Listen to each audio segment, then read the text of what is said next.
Hey guys, welcome back to Andy's Dinosaur Reviews, and today we are back with another brand new Playmates Godzilla x Kong release. I finally have found these new figures in my local Walmart. They finally have begun showing up. Took a little while, but I'm pretty excited to finally have the DROWNVIPER.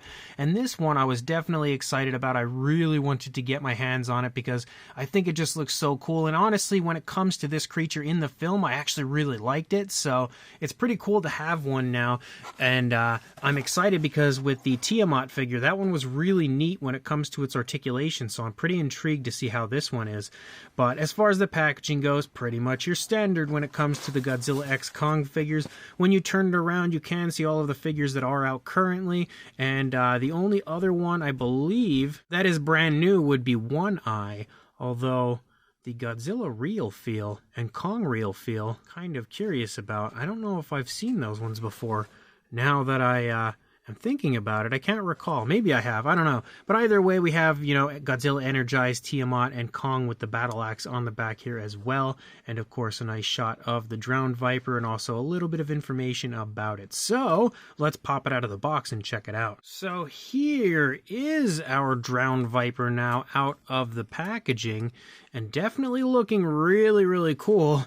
It's quite the figure, I will say that. Absolutely has a lot of articulation, which is really cool, and a very cool paint scheme to it. Definitely has lots of color the entire way through, although it is basically just like a striping effect. Man, my camera does not want to focus on this guy.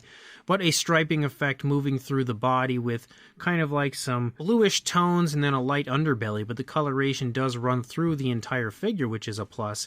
But if we actually take a closer look at it, starting up here in the head sculpt, you can see the detail looks pretty impressive, and I will say these Playmates figures, as far as their detail goes, are actually getting better, it seems, at least when it comes to some of these other creatures. Like the Tiamat figure I felt like was really nicely sculpted, and this one is as well. But the worst part about this one would be the teeth. The teeth are so unbelievably ugly. They're just so big and bulky, and I get that these are for kids. They don't want kids to hurt themselves with them, but they could definitely have found a better way. Maybe take some pages from Mattel when it comes to the way their teeth are really kind of soft and rubbery, but still look sharp. I feel like the figure would have looked a million times better because the teeth that we have on here currently are actually somehow worse than even Schleich teeth, so they look a little rough. Inside the mouth, we can see the tongue sculpted out in there. There is a pinkish tone, but only on the lower jaw. The upper jaw has that bluish tone. We do have a little bit of that blue kind of leading down along the front of the lower jaw, and the jaw does articulate pretty nicely. We can get it closed fairly decently. If you get nice and close, you can again see that we have that light tone for the underside, and then again the bluish tone moving along the back. We also have this very cool sea serpent like look with almost like a slight fin like sail moving along the back of the figure. We have a yellow around the eye, or it looks like a yellow at least, and then a black for the eye itself. But as you continue to lead back, you do have one spot of articulation right here, which can go up and down, can also swivel very nicely all the way pretty much, and does have a little bit of a left and right motion to it. So you've got some pretty decent mobility in that spot. As we continue to move back, we do pick up this striping leading down through the body with kind of like a greenish tone. We continue to have that fin-like sail moving along the back. The detail of that area isn't overly impressive, but it still looks fairly decent. The skin texture, I think, here moving along the underside and down along the side of the figure is pretty nicely done, though. As we lead down a little bit further, we do have another articulated joint right here, which can go up and down a little. Yeah, definitely some left and right motion, which you can see, and of course can swivel. I feel like this figure is going to be impossible, though, to actually straighten out. Yeah, because this part is actually curved, so there's not going to be any real way to actually straighten the figure out completely, which is unfortunate. I would have really liked to have seen this one have like a wire body the entire way through, kind of like the Titanoboa from Rebor. I think that would have been awesome.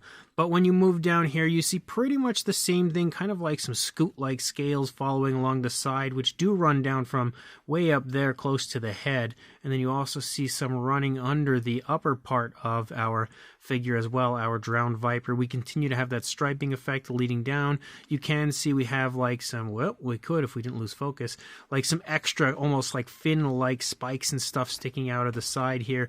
But as we get further down, it turns into just one line following along the spinal column. We do have another spot of articulation right here, which again can go up and down and left and right and can swivel. As we continue to lead down, you'll see that we continue to have that. Again, another joint right here, which can swivel. If my camera would stop losing focus, can swivel up and down again motion and left and right. A lot more as far as going into the body rather than coming out. But it's because the figure as a whole, if you look at it from up above, a lot of the... Man, why does my camera not want to focus on this guy? But a lot of the sections of the body have a slight curve to it, so it just kind of curves back around, basically. You can see a pretty strong curve on this piece, but again, at this point, we don't even really have like that fin-like sail now on the top. We basically just have ridges following along the back of the body. Same style, skin texture leading down, pretty nice transitions back and forth between colors, and again, that striping effect leading out.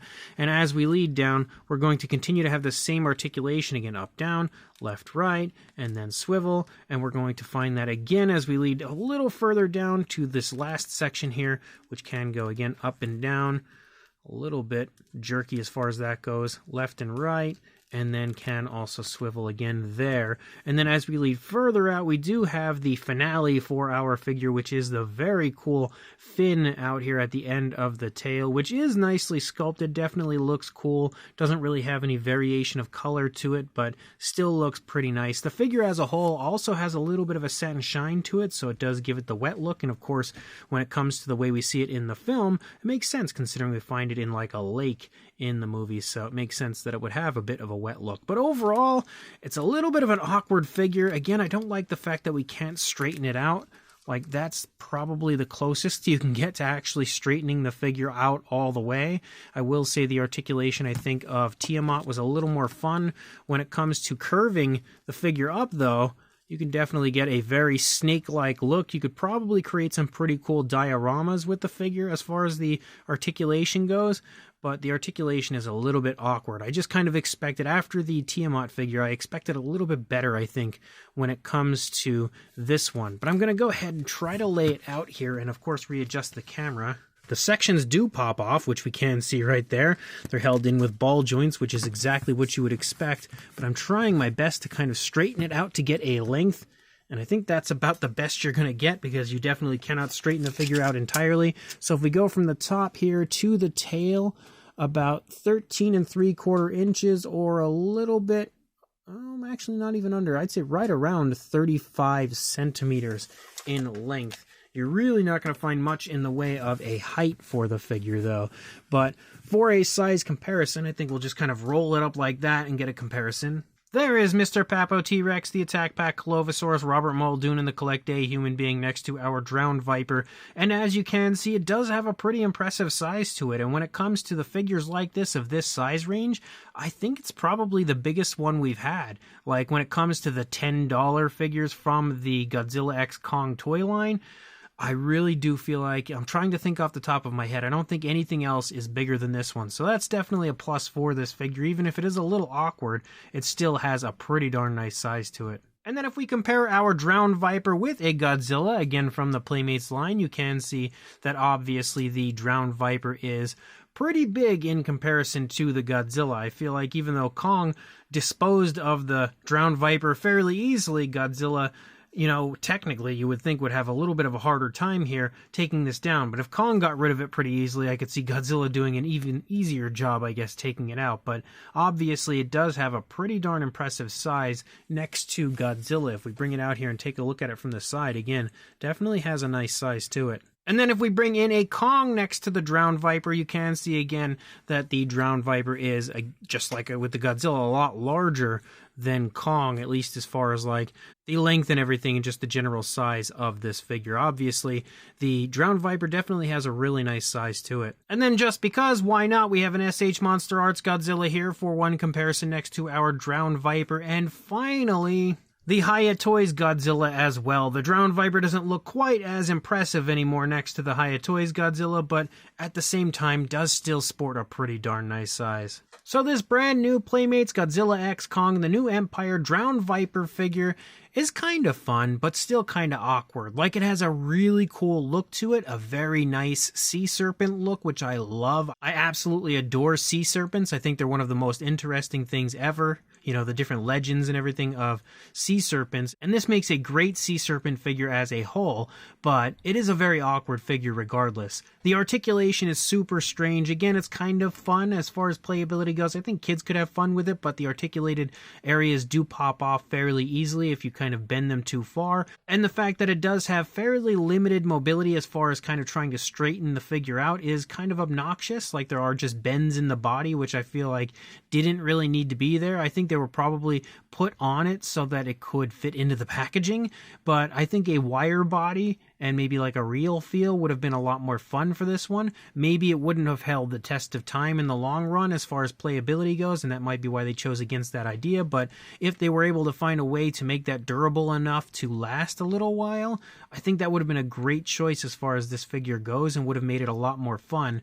But this one, again, just has an awkwardness to it, even as far as like displaying it, because once you actually bend the bodies, there is like a little area of separation at the different joints which show up pretty obviously. The sculpt is very nicely done when it comes to the fine detail, though. I will say sculpt-wise, it's a really cool looking figure. Has a lot of nice detailing throughout, not as much in the fin-like area moving along the back, but for the most part the skin texture looks pretty vibrant and is probably one of the nicer looking sculpts that Playmates has produced for this toy line. The teeth are really ugly, though, I have to say that. The teeth are big, bulky, and just awkward looking, but considering it's made for children, I can understand why they would look that way. Makes perfect sense, I guess. The coloration is decent. Again, pretty much what I would expect when it comes to replicating this kaiju in toy form. And does have a nice look as far as paintwork running from the head all the way out onto the tail. They didn't skimp out as far as the paint goes on this one at all. So overall, it's not the greatest figure in the world, but it's pretty fun for what it is. If you are interested, head to your local Walmart, try to find one there, because that's exactly where I found mine. And like, comment, and subscribe, and I will see you in the next review.